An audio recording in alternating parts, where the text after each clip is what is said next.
एक सिर्फ राधा मोहन का अपमान नहीं है, ये पूरे फौज का अपमान किया गया है, नीचा दिखाने का काम किया गया है। उसकी जैसा हम लोगों ने सुना है कि उसकी पत्नी और उसकी बच्चियों, उसकी सालियों के साथ भी दुर्व्यवहार किया गया है, मोडेस्टी आउटरीच करने का प्रयास किया गया है, उनका मोबाइल और गोल्डन थ्रेड वगैरह सब छीन लिया गया है।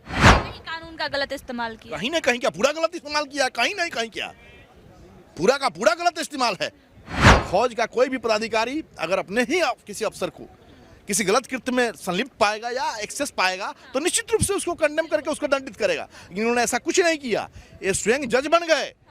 मोतिहारी में आर्मी जवान को लेकर लगातार कोर्ट के बाहर प्रदर्शन हो रहा है, लगातार लोग धरना पे बैठे हैं। अभी हमारे साथ एडवोकेट पप्पू दुबे जी हैं जो कि राधा मोहन का केस देख रहे हैं। सर, कब तक रिलीज हो जाएंगे राधा मोहन? सबसे पहले देखिए मैम, मैं इस कोर्ट परिसर में जो हमारे ये टिफिन आवर अभी चल रहा है, लंच ब्रेक हुआ है, इसमें आपकी सच तक की टीम जो आप यहाँ पहुँची है, इस मामले के उद्भेदन के लिए लगातार लगी हुई है, इसमें जन आंदोलन का पार्ट बनी हुई है। इसके लिए आपकी टीम को, खासकर मनीष कश्यप जी को और उनकी पूरी टीम को, इस चैनल के जो सच तक का आपका चैनल है, इसका हार्दिक अभिनंदन और स्वागत करते हैं। आपकी टीम जब से सक्रिय हुई है इस मामले में, खासकर मनीष कश्यप जी जब से कूदे हुए हैं, पहले भी हमारे पत्रकार बंधु लोग लगे हुए थे, लेकिन इसका एक अलग ही रंग रूप हो गया है और ऐसा प्रतीत हो रहा है कि हर तरफ से जो गलत हुआ है उस गलत का विरोध हो रहा है। लोकतंत्र का जो चौथा स्तंभ आप लोग कहे जाते हैं, सही मायने में आप लोगों ने इस मामले में उतर करके उसकी भूमिका को निभाया है। इसके लिए आप लोगों को धन्यवाद देते हैं और जागरूकता के लिए, लोगों को जागरूक करने के लिए, गलत का प्रतिकार करने के लिए, आगे आने के लिए हार्दिक बधाई देते हैं आपको। सर, क्या लगता है राधा मोहन कब तक रिलीज हो जाएंगे? देखिए, ये तो कोर्ट के प्रोसेस के भीतर है। बीइंग ए लॉयर, अगर आप हमसे कहिएगा, मेरा नाम ऐसे राजीव कुमार द्विवेदी है, पप्पू दुबे के नाम से लोग जानते हैं। मैं बिहार स्टेट बार काउंसिल का वर्तमान में मेंबर भी हूँ, यहाँ महासचिव भी रहा हूँ। Being a lawyer, being a कानून के जानकार होना, इसको प्रिडिक्ट करना राधा मोहन जी के साथ अहित करना होगा। कोर्ट में मामला है, हम अपेक्षा करते हैं कि जितनी जल्दी हो, त्वरित हो, प्रथम सुनवाई पर ही उनको राहत मिल जाए।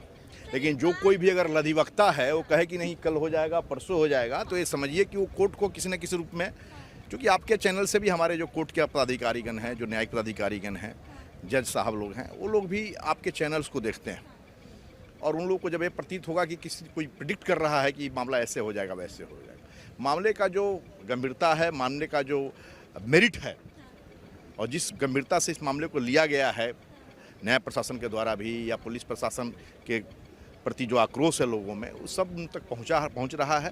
और इस मामले में जो पेपर जस्टिस होता है, केस में जो लिखा होता है, FIR में जो लिखा होता है, उस पर कोर्ट एक्ट अपॉन करता है। बाहर समाज में क्या हो उस पर उत नहीं जाता है। इसलिए जो केस का जो मेरिट है उसके आधार पर, उसके बुनियाद पर मैं कहना चाहूँगा जल्द ही वो हमारे बीच होंगे और बाहर होंगे। सर, राधा मोहन को गिरफ्तार करना कानून के अगर एंगल से देखा जाए तो कितना सही था?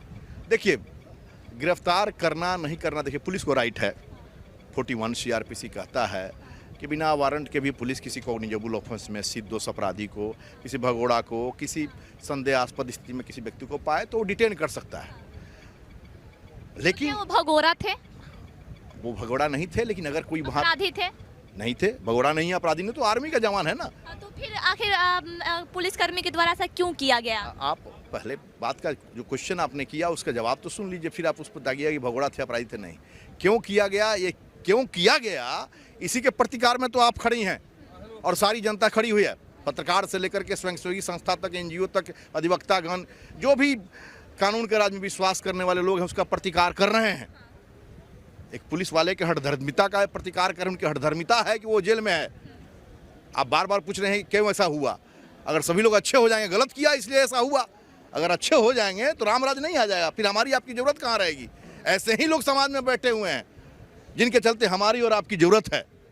कोर्ट से न्याय दिलाने के लिए हमारी जरूरत है और जनता में जन जागरण फैलाने के लिए, प्रतिकार करने के लिए, सच की आवाज़ को उठाने के लिए सच तक और मनीष कश्यप की जरूरत है और आपके पत्रकार बंधुओं की जरूरत है।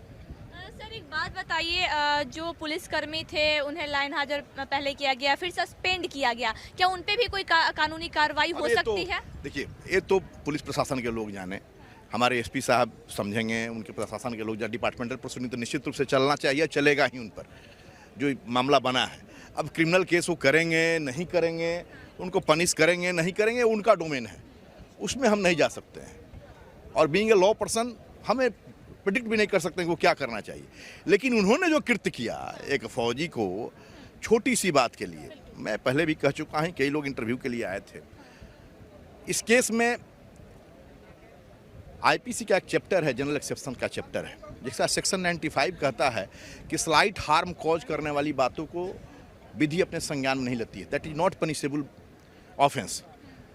तो बहुत छोटी छोटी बातों को इग्नोर करने का ऑप्शन दिया हुआ है।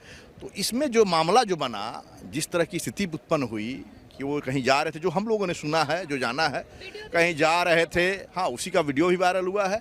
उनके साइड मिरर से किसी राहगीर को कुछ धक्का लग गया, कुछ डैश हो गया। उसके बाद वहाँ पे थोड़ा सा केस हुआ, पुलिस पार्टी भी पहुँची। चूँकि इनकी पत्नी थी, 3 सालियाँ थी, जिनका एग्जामिनेशन होना था सेकंड पाली में, द्वितीय पाली में, और इसके लिए वहाँ से थाना से महज 500 मीटर की दूरी पर है दोनों। हजारी मरगुंच विद्यालय रक्सौल और थाना 500-600 मीटर की दूरी पर है। इन लोगों ने फोर्स किया कि अब थाने पर चलिए, एग्जाम शुरू होने वाला था, वो बेचारे कहे कि हम उतार करके थाने पर आते हैं। और इतनी छोटी सी बात के लिए कि क्यों तुम थाने पे नहीं लाया, बकझक हुआ, और बकझक के बाद उसको बुरी तरह बुला करके मारा पीटा गया, सार्वजनिक रूप से अपमानित किया गया। एक सिर्फ राधा मोहन का अपमान नहीं है, ये पूरे फौज का अपमान किया गया है, नीचा दिखाने का काम किया गया है। सर अगर देखा जाए तो कहीं बिहार पुलिस इस बात को ईगो पे तो नहीं ले ली कि हमने ऑर्डर दिया और इन्होंने पालन नहीं किया। फिर आप मतांतर हो रही हैं।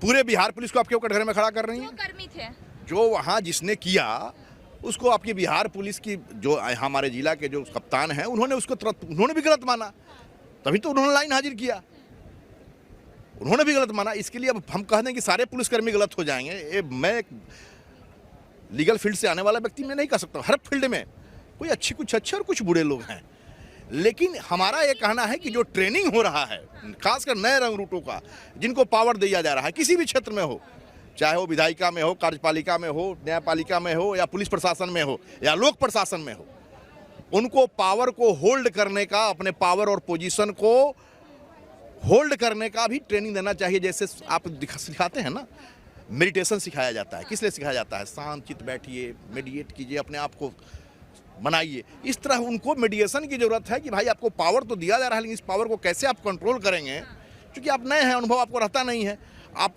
अचानक उत्तेजित हो जाते हैं। आपसे अपेक्षा किया जाता है कि being a public servant, being a government servant, आपका एक्शन और कंडक्ट होगा वो ज़्यादा रेगुलेट होगा, ज़्यादा संयमित होगा, ज़्यादा सभ्य होगा।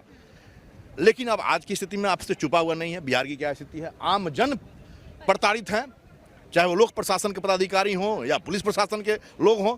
अगर आप अपने हक की आवाज़ उठा दीजिए, कुछ बोल दीजिए, एक कोई जवाब उधर से कोई गाली दे दिया, उसका प्रतिकार कर दीजिए, क्यों गाली दिए, तो 353 लग जाता है, 332 लग जाता है, 333 लग जाता है। आपने अभी तक देखा नहीं होगा, इसमें 2 FIR रजिस्टर्ड हुआ है। पहला FIR है 85 रक्सौल 85-23, जो सिर्फ बेलेबल ऑफेंसेस का है। पहले वो रजिस्टर्ड हुआ है जो राहगीर साहब हैं, जिनके साथ धक्का लगने की बात है, तो में होने की बात है, उनके द्वारा दर्ज कराया गया। उसमें भी लिखा गया है कि वो जो है सो वाहन चालक को मारपीट करने से या भागने गिरने पड़ने में चोट लगी है, जस्टिफाई किया गया है। जो पिटाई हुआ है उसको जस्टिफाई करने के लिए किया गया। उसके बाद 86-23 हुआ है, जो जितेंद्र कुमार जी साहनी ने किया है। इसमें भी ये कहते हैं कि वाहन चालक को भागने में या धरपकड़ में चोट लगा है। इसका मतलब है कि उसके बदन पर जो जख्म है, जो मारपीट का जख्म है, जो ऑकुलर एविडेंस, जो ऑब्वियस एविडेंस है मारपीट का, वो उसको एडमिट कर रहे हैं। At the time of remand भी ये बात है। और देखिए पुलिस का हेडनेस इस मामले में क्या है कि 86 बाद में केस रजिस्टर्ड हुआ है, पुलिस ने उनको 86 में रिमांड करने के लिए भेजा, 85 का FIR साथ नहीं भेजा। 85 वाला FIR 2 दिन बाद आया। हम लोग यहाँ बेल बहस के उसमें पता भी नहीं था कि 85 वाला FIR हुआ है या नहीं पता था हमको, क्या किसी को नहीं पता था। जब FIR आएगा तभी तो पता होगा। हमारे साहब जो हमारे SDM रक्सौल साहब, उनको भी पता नहीं था, उन्होंने सीन नहीं किया था, तो सीन नहीं करेंगे पता नहीं होगा। क्योंकि वो बेलेबल ऑफेंसेज में है, उसमें उन्होंने नहीं भेजा, या आज तक रिक्विजिशन नहीं दिया कि इसमें भी वांटेड है, इनको इसमें आप रिमांड कीजिए। तो पुलिस एट्रोसिटी का देखिए, 2 तरह से आदमी किसी भी चीज़ को, किसी भी व्यू को एडॉप्ट करता है या उसको एब्जॉर्ब करता है। पहला डायरेक्टली, जैसे मैं कुछ बोल रहा हूँ, आप डायरेक्टली सुन रही हैं, उसको आप मेरे मनोभाव से आप को समझ नहीं है कि मैं क्या कहना चाहता हूँ। दूसरा होता है इम्प्लाइडली, जो आपके कंडक्ट और एक्शन से होता है, जो रिवॉल्विंग फैक्ट्स और सर्कमस्टांसेस होता है, तत्परक जो स्थितियाँ होती हैं, जो परिस्थितिजनक स्थिति बनती है, उससे आप ऑब्जर्व करते हैं। तो इस मामले में डायरेक्टली और इनडायरेक्टली और इम्प्लाइडली परिस्थितिजन्य जो स्थिति उन्होंने क्रिएट किया, जो उनका कंडक्ट और एक्शन रहा है, एक क्लियरली कहता है कि जो पुलिस वाले इसमें इंडल्ज हैं, उनको पता था कि हम गलत कर रहे हैं, और इसके बावजूद भी उन लोगों ने गलत किया और अपने कृत्य को जस्टिफाई करने के लिए वैसा रॉन्ग फैक्ट्स को और एक इसको कहिए कि फैब्रिकेट किया in regard to a statement which is not true, false evidence create करने का प्रयास किया। मतलब कहीं ना कहीं कानून का गलत इस्तेमाल किया। कहीं ना कहीं क्या पूरा गलत इस्तेमाल किया, कहीं नहीं कहीं क्या, पूरा का पूरा गलत इस्तेमाल है। आप उसको पकड़ते हैं, पीटते हैं, मारते हैं, उसकी बीवी बचाने आती है। आपको पता है 3 साल पहले उसका ज्वाइनिंग हुआ सेना में, 17 को उसकी शादी थी, शादी के लिए वहाँ से लौट के आया था, एक्सटेंड कराया। जैसा हम लोग सुने हैं कि चूँकि एग्ज़ाम होना था सेंटर में, अपनी 3 सालियों को लेकर के और बीवी को लेकर एग्जामिनेशन सेंटर दिलवाने जा रहा था। लास्ट दिन का पाली का वो एग्ज़ाम था।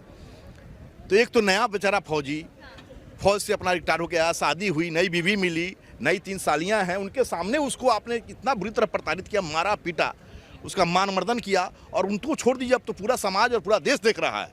और सेकेंड और एक सुन लीजिए, इसके अलावे उसकी, जैसा हम लोगों ने सुना है कि उसकी पत्नी और उसकी बच्चियों, उनकी सालियों के साथ भी दुर्व्यवहार किया गया है, मोडेस्टी आउटरीच करने का प्रयास किया गया है, उनका मोबाइल और गोल्डन थ्रेड वगैरह सब छीन लिया गया है, लकी गोल्डन थ्रेड वगैरह से छीन लिया गया, जो एलिगेशन लगा है। तो ये सारी चीज़ें हैं, पब्लिक डोमेन में सारी बातें आई हैं, और आप ही लोगों के पत्रकार बंधु ने जो मीडिया से वायरल हुआ है, छन के जो बातें आ रही हैं, हम लोग भी देख रहे हैं। सर, एक आखिरी सवाल रहेगा, अगर हम किसी आर्मी को जवान अगर वांटेड पाया भी जाता है, तो पहले उसके यूनिट के कमांडर को इन्फॉर्म करना होता है। क्या ऐसा यहाँ पे कुछ हुआ था? देखिए, सिचुएशन है कि आर्मी का जवान था, वहाँ क्या स्थिति बनी नहीं बनी ये तो अलग बात है, लेकिन नॉर्मल कोर्स में जहाँ आर्मी का अगर जवान है, फौजी है, उसको आप डिटेन करते हैं किसी इलीगल एक्ट के लिए, तो आपको बढ़िए उसको सूचित कीजिए या नहीं कीजिए, लेकिन आपको अपने वरीय पदाधिकारियों को इसकी सूचना देनी है। डीएसपी हैं, एसपी साहब हैं।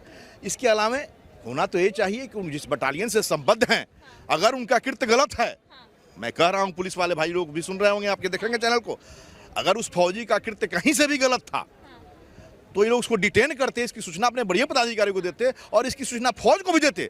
फौज में अनुशासन बहुत मायने रखता है, और फौज का कोई भी पदाधिकारी अगर अपने ही किसी अफसर को किसी गलत कृत्य में संलिप्त पाएगा या एक्सेस पाएगा, तो निश्चित रूप से उसको कंडेम करके उसको दंडित करेगा। लेकिन उन्होंने ऐसा कुछ नहीं किया।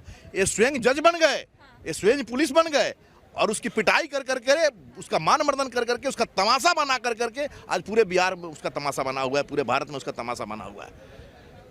तो राधा मोहन की रिहाई की लगातार मांग उठ रही है। कहा ऐसा जा रहा है कि जितना जल्दी हो सके राधा मोहन को रिलीज किया जाए। और अभी हमारे साथ पप्पू दुबे जी थे, जो कि राधा मोहन का केस भी देख रहे हैं, और उनका साफ तौर पे कहना है कि अब न्याय का फैसला आने का इंतजार करना पड़ेगा। जितनी भी प्रक्रिया है कागजी है, जब तक न्यायालय से कुछ नहीं कहा जा सकता, तब तक हम ये नहीं कह सकते हैं कि राधा मोहन कब तक रिलीज हो पाएंगे। आइए खबरों के लिए बने रहे सच तक न्यूज के साथ। जय हिंद।